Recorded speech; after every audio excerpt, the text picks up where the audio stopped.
after years of saying I was going to do this game and then another Mortal Kombat came up, now I finally have it done, albeit I'm going to have to use the PS2 emulator because for some reason my capture card is acting up.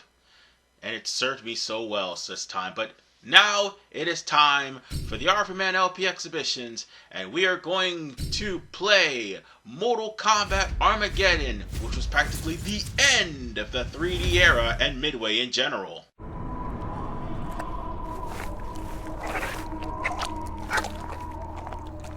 There have been many powerful warriors throughout the millennia. But ages of mortal combat have begun to tear at the fabric of the realms. The critical point has finally been reached.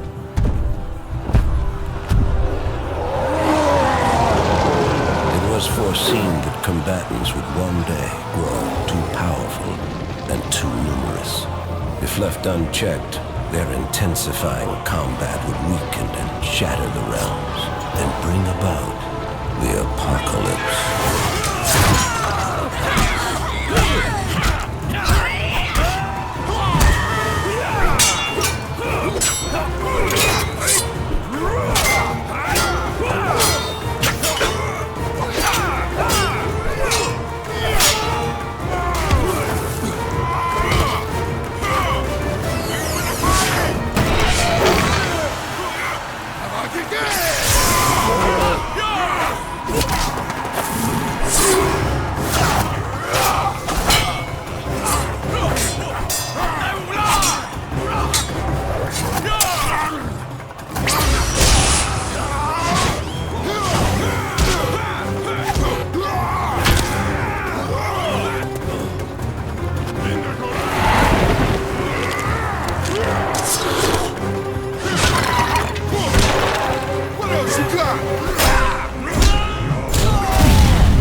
The elder gods demanded a safeguard be put in place to avoid total destruction. One that would make use of the combatants' insatiable bloodlust. Like moths to flame, they would be drawn to battle.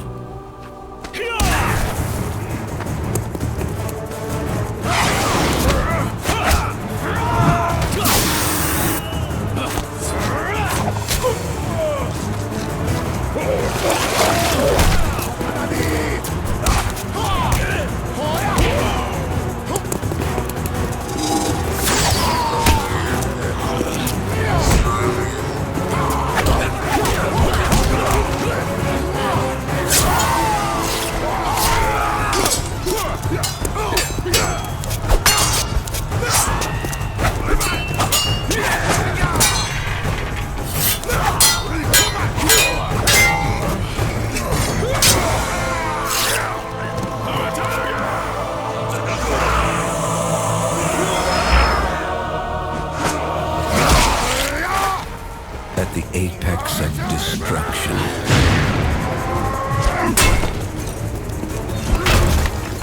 alliances will be broken.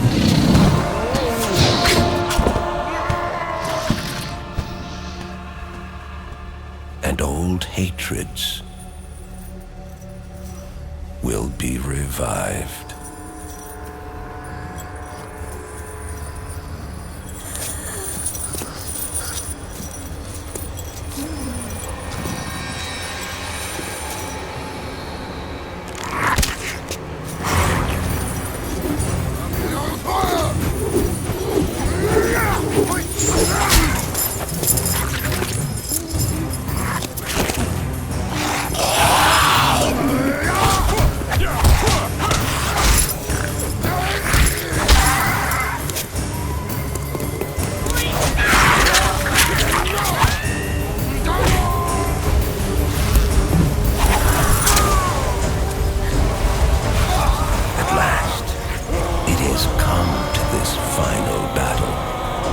Armageddon has begun.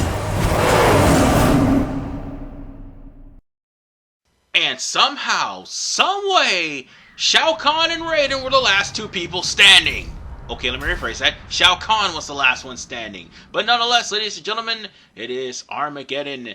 And in Armageddon, there are going to be different menu screens, like Kano and Sonya, Taven and Daegon, Shinnok and Raiden, Molina and Kitana. They all reflected off of the different covers depending on what you got from GameStop. Also, it carries on the profile system from Mortal Kombat, Deadly Alliance, and Deception.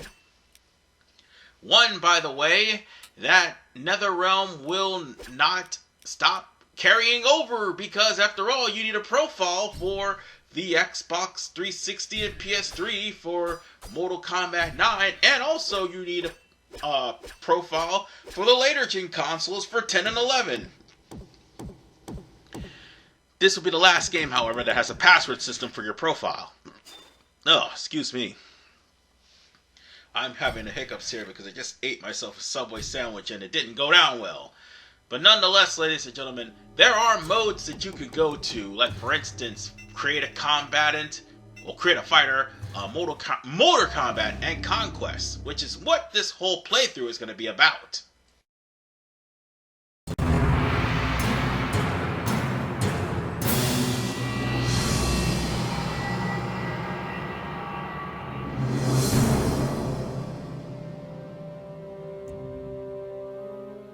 It is done. Taven and Daegon have been hidden. The dragons, Orin and Karo, will be at their sides. I trust they will be safe in the caves. I only hope Shao Khan shows no interest in Earthrealm. It is unlikely. His attention seems focused only on Edenia.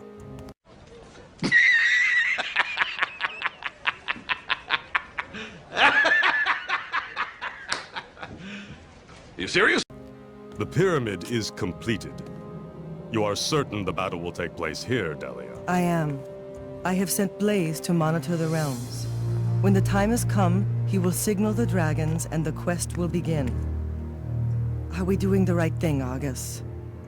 Your visions determined this course of action. The powerful warriors to come. The corruption of a Mortal Kombat tournament. The chain of events you foretell will lead to a conflict that will destroy us all. These combatants must be dealt with. I am talking about Taven and Daegon. Must they be involved? Our sons are the only ones we can trust. Furthermore, they will prove their worth before the Elder Gods. They will bring honor to Edenia. And to you, if they survive.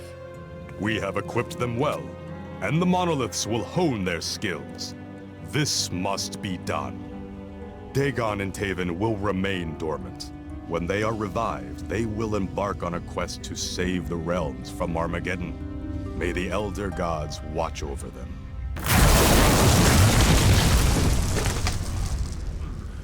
Taven, it is good to see you have awakened. Do not worry, your strength will soon return. Orin? What happened? You are encased in stone to protect you from harm until I receive the signal to awaken you. You are no longer in Edenia, Taven. You are in Earthrealm. I don't understand. Why am I in Earthrealm? Your father has a very important task here for you. Your brother, Deagon, will also be participating. It is a competition between the two of you, from what I understand. What? Competition? Last I remember, Deagon and I were summoned to Father's throne room, and there you were both rendered unconscious.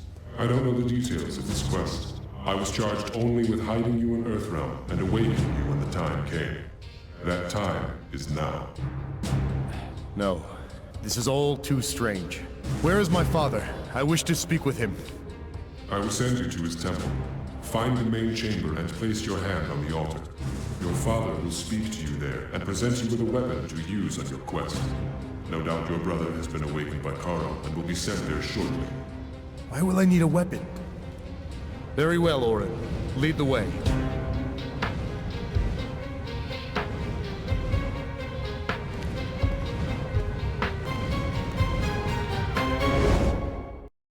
And thus Taven's quests begin.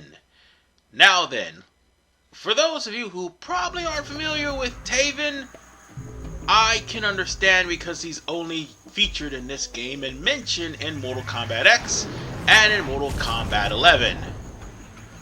But yeah, if developed further, Taven would have been a really good protagonist.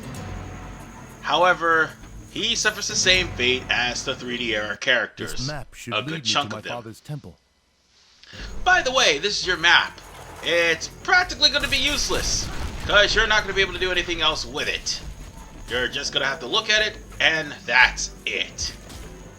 But whatever you do, I encourage you to explore this area, because there are items that you need to pick up, like that one right there.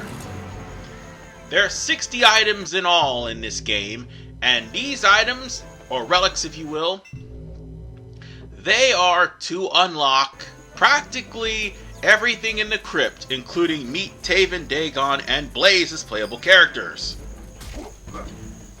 Which means one thing, if I'm unlocking everything in the crypt, I am not going to be beating all of the monoliths unless I really have to.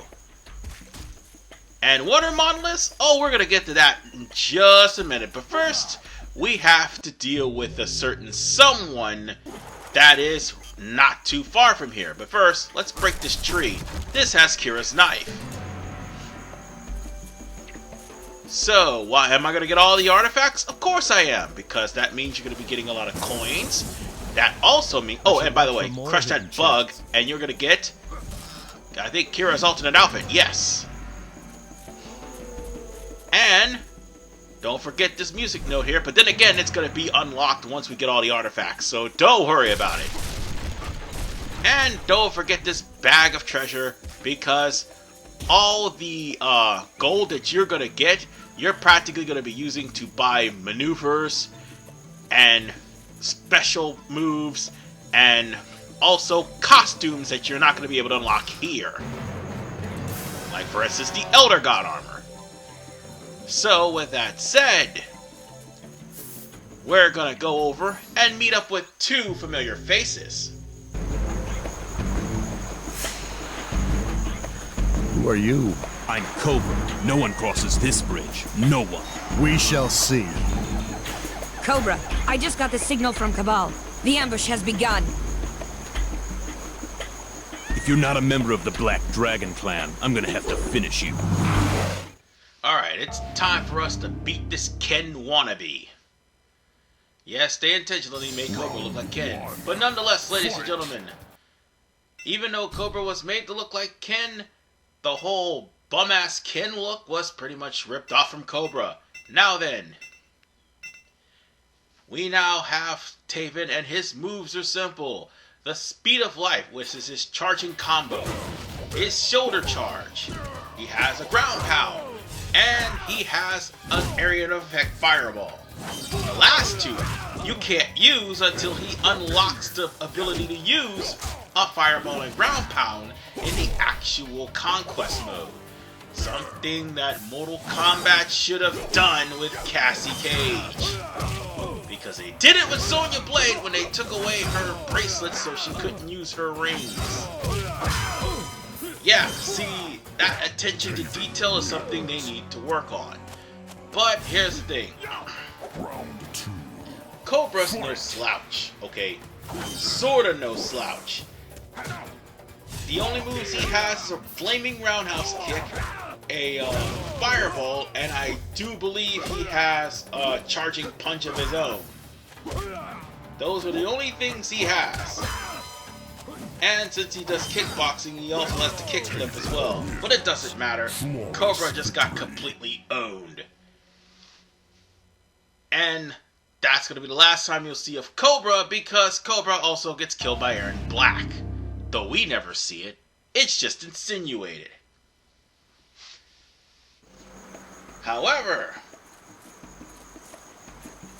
where's that tree? I just saw it. Right over here. Ah, it's gold. I thought it was something important. Actually, no, that is something important. No, wait, no it's not, because we're going to actually get more of that when we actually find all the relics. Nonetheless. Oh, and not to mention, do all of the combat cards. What was that? So, with that said, let's just go into the next area, and if I'm not mistaken, a monolith is here. And not to mention, so is Kai's wristband. So don't forget to get Kai's wristband. And don't forget to get this. That's the tome for Borracho's Brewery. And don't forget about the coins. Yeah, the game gives you a chance to find all the unlockables, but if you do manage to get all the items, you don't have to worry about that. Taven, place your hand on the monolith. Father?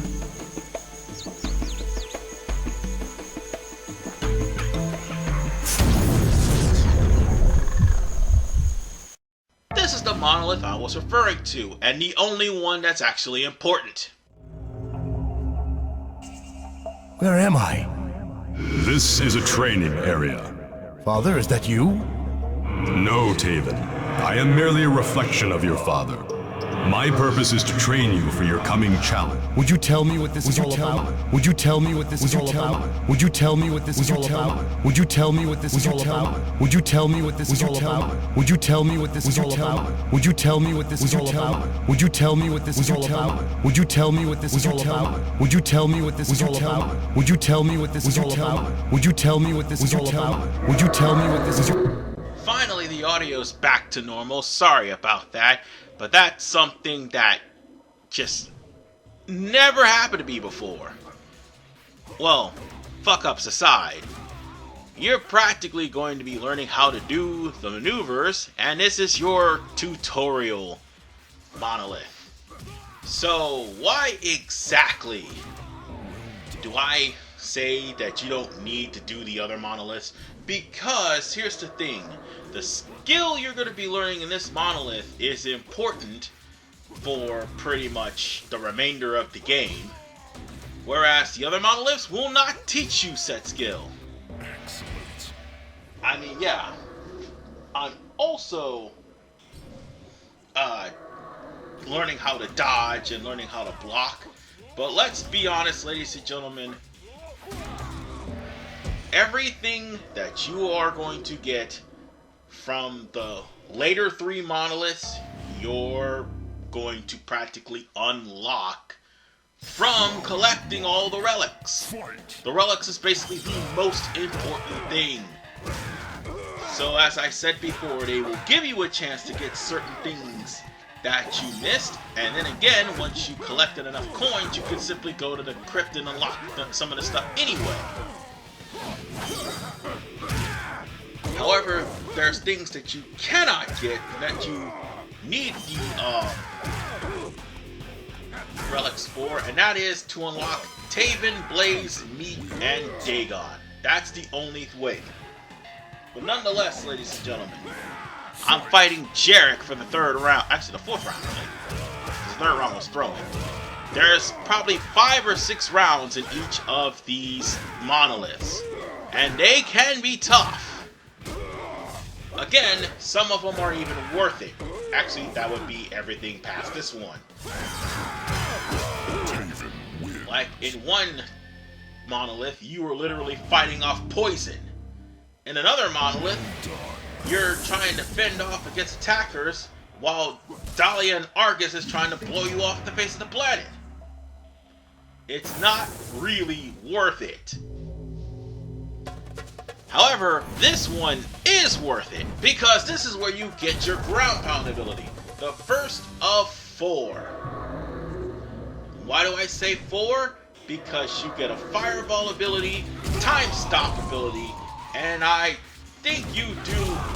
Wait, no, actually, no, it's 3. Let me rephrase that. 3. You get a time stop ability, a fireball ability, and the ground pound. And now if the ground pound's accessible...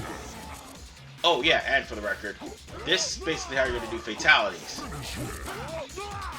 You gotta stun them, and if the fatality doesn't, wear off, you can just press square, circle, or X, and you'll probably do something horrible to it. Or was it triangle? It's triangle, circle, or X. Because triangle is the uppercut to the head, and I'm pretty sure, X rips them in half. And, circle, you just punch a hole in their stomach. Sometimes you won't even be able to do a fatality. You'll be able to hit them hard enough, and instead it'll just hurt them. And they'll just fall off and die. But sometimes they'll give you weapons to do massive damage with. But this is the last portion of the training. And let me assure you one thing. While you'll be forced to go into a monolith, so long as you complete one, or at least fail one, and leave, you don't have to worry about completing it. Seriously.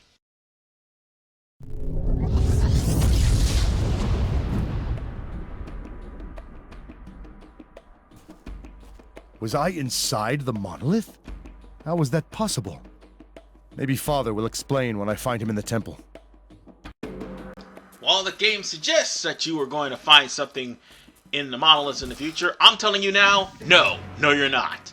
All the costumes that you may have stumbled upon or come across, you'll end up unlocking those anyway once you get all the relics. And that's the most important thing, is getting all the relics. By the way, ground pound! By the way, phone going off because I didn't turn off the ringer. Oops. Anyway, let's kick open this chest and get more coins. And by the way, use this microscope and magnifying glass in order to actually reveal the hidden treasure, which is the hidden relic, which is Johnny Cage's autograph. And by the way, time your way through these shuriken launchers because they're gonna blow your brains out. Stupid phone. Hold on. There, silenced. And there's the autograph. Sometimes I have to keep it on because, after all, I have a new promotion, and I'm on call. Most of the time, it's spam mail, so I just turn off my phone. But nonetheless, ladies and gentlemen, we'll be walking into this area, and be wary of these graves. You do not want to leave the area while searching them. But first, we have to take care of the mooks that are coming out of the graves. Let's whoop these guys' ass. Okay, wrong button. There we go. As I was saying before I accidentally pushed the wrong button, let's whoop these guys' ass. And remember, folks, you're going to have a blood meter. Oh, and there's me ripping the guy in half. And that blood meter will fill the more you kill enemies. And the more you completely decimate them. Either with fatalities or just with your physical strength. It does not matter, because the more blood you spill, the better it is on you. And the quicker you'll be done with this. Now bear in mind, this doesn't have a time limit for now. Later events will. Especially on the Takunin warship. Oh boy, wait till we get to that piece of work. But nonetheless, the blood meter is almost filled. We just need to make sure that these guys end up dying. And by the way, ricocheting off of boundaries will kill them. And will also do damage to you. I forgot to mention that part, but now that I did, at least you know. So Jarek's vest was in one of those, the Takunin warship's tune was in the other, and there's 2 bags of gold. I got the hiccups. Again. But in case you misunderstood what I said, in that crypt was Jarek's vest, the Takunin warship theme, and 2 bags of gold. And now then, we finally got a weapon, and we got the hammer, which is fantastic. But first, let's get Cabal's mask. And make sure we get all the treasure that's here, because that relic, the moment we kill these guys and fill up the meter, guess what's going to happen? I'm gonna tell you what. You're not going to be able to get Cabal's mask, and you will miss out on it. This is a one and done deal. You can't turn back. Nor can you turn back for this if you don't actually get the, if you do not get the relic before killing all the mooks. But you'll be murdering mooks left and right, and it will pretty much quickly fill up the meter. Just so much carnage, so much blood and guts. this was pretty much what Shaolin Monks was going to be. Well, actually, no, that's what Shaolin Monks is. You fight well. I don't know who you are, but there is always room in the Black Dragon clan for another ruthless warrior. I have no intention of joining you and your thugs. You will regret your decision. Fight! And now for the boss of this area, Cabal. Now, don't expect every fight to end in a boss fight. Oh no. Not every battle is going to be a boss fight. Just a good half of the game, basically. And you're going to be forced into some battles with combatants. Look on the bright side, at least Taven can actually do some maneuvers instead of just punching people like Shujinko in Deception's Conquest. But this Conquest actually is pretty good in its own right. And is totally underrated. In fact, this game gets so much flack for the wrong reasons. Well, particularly because of the FGC. And why do I keep throwing shade at those guys? Real simple. Because everybody, even members of the FGC, were once casuals. They have a holier-than-thou attitude, which takes a shit on casuals. And that gets really old really fast. And because they won money in tournaments, that means they're the end-all, be-all authority on fighting games, which they're not. And some of them act like complete jerks anyway. Strange-looking warrior. At least I won't have to deal with his clan any longer. Looks like I've finally arrived at my father's temple. I didn't know he had one here in Earthrealm. I'm sure he'll explain everything once I locate him in the main chamber. Well, we're out of the Botan jungle, and we're away from the Black Dragon, but unfortunately, Taven will be seeing red in the next part, and I'm not just referring to Sector. This is RVMan 985. See you all in the next episode of the RVMan LP Exhibitions, when we go through the Temple of Argus and run into the Red Dragon. This is RVMan 985. Peace out, and take care.